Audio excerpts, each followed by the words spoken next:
I'll invite Dr. Yeshuhiko Hota from one of the leading organizations of Japan to kindly brief us or give us the global experience at the beginning. By the time our speakers from here, I'll then invite them. Dr. Hota. Yeah, thank you very much for inviting me for this opportunity to share our experience. So today I'd like to talk about establishing circular economy and the opportunities and challenges for application of extended producer responsibility. So our organization is an Institute for Global Environmental Strategies, and last 15 years or so, we have been supporting Asia Pacific countries to mainstream the circular economy policy, 3R policy, and application of extended producer responsibility, and so on. So based on that experience, I'd like to share my views. The importance of the action in Asia, because in 2000, waste generation in Asia occupies the around 24% of the world waste generation. But in 2050, there is an estimation that the waste generation in Asia will occupy more than 30%. And this corresponds to the fact that the many waste and plastic-related studies pointing out that Asia is a hotspot of the plastic pollution as well. So the action in Asian countries, including India, is very much crucial, not only for India, but for the global community. And but the current waste management practice, as we know, in many countries, is still dominated by open dumping and non-engineering the landfill. So we face many waste, environment-related issues, health issues, and at the same time, along the economic development, the characterization of the waste will change. So in many emerging economies, such as China or Thailand or Indonesia, still that the organic waste, biodegradable waste, food waste is occupying very high ratio, but increasingly along the economic development, recyclable waste such as plastics, paper, metals will increase. So that's why I think the promotion of recycling becoming more and more crucial for the emerging economies like in India.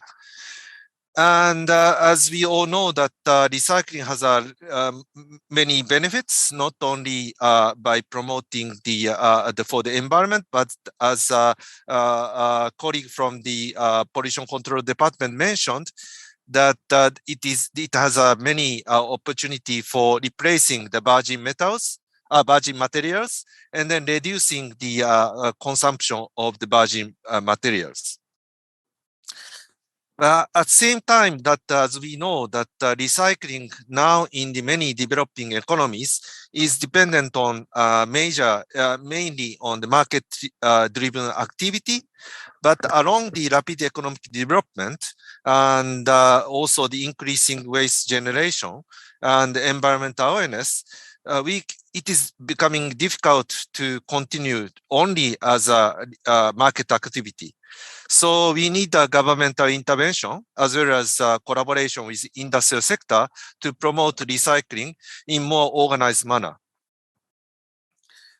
The challenges for promoting recycling as a policy, that we all know that there is some issue to increase the capacity of the government to collaborate with the different stakeholders.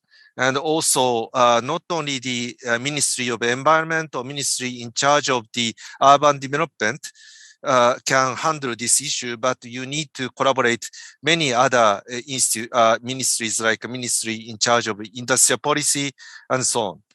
And because recycling policy needs industrial infrastructure and technical capacity to handle the recyclable materials, also that once that the recycling material is collected and processed, we need a market to create green jobs and to boost the local economy. So how to improve the this kind of the challenges? Firstly, I think it is very crucial to set up a clear strategy and policy objectives. But not only that, we need to follow up how the progress is made in these setup strategies and actions. And as I mentioned, coordination among different ministries and the local governments is very crucial. And for promoting circular economy and recycling policy, we need to link recycling policy with infrastructure development, because we need the technical capacity for recycling and certain industrial processing capacity. And to have a proper ownership among the stakeholders, we need to promote collaboration among stakeholders, especially participation from citizens and awareness raising. And this is most important. We need to have a very stable recycling market. In that context, like extended producer responsibility, it could be one of the very advanced way to promote such kind of the governmental initiative as well as stakeholder collaboration. And the extended producer responsibility extends the responsibility of the products from the raw material extraction and production to distribution into waste management and recycling. And it got the three objectives. So it is to tackle the improper treatment and illegal dumping by improving waste management and resource recovery, to overcome the cost of proper treatment and recycling, integrating environmental externality to consumption production, and to promote design for the environment.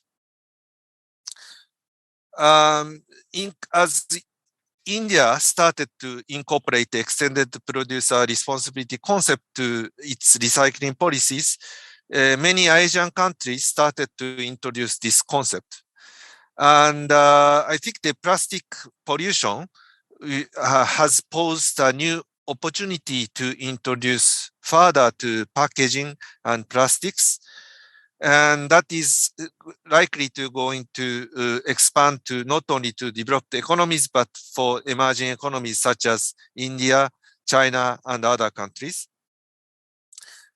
But what we need to do is phased approach. So we cannot introduce extended producer responsibility very in the full package manner immediately. So we need to phase the action by, how to say, first introduce the more proper waste management and resource recovery by formalizing informal sector, also recognition of proper recyclers, and certifying good recyclers and repairers.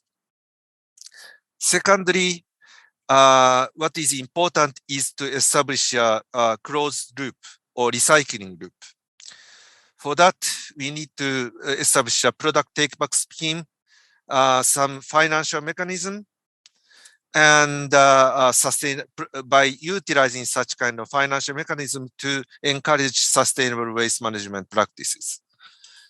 Finally, we can consider the shifting shared producer responsibility to individual producer responsibility to encourage good practices by producers and encourage innovative business approach such as leasing and servicing, and linking extended producer responsibility concept to sustainable resource management. For example, charging the bad environmentally harmful products by imposing some taxes, or like try to make an incentive to change in products. Yeah, very quickly I explained that about how based on our experience, how that the extended producer responsibility can be introduced. Yeah, thank you very much.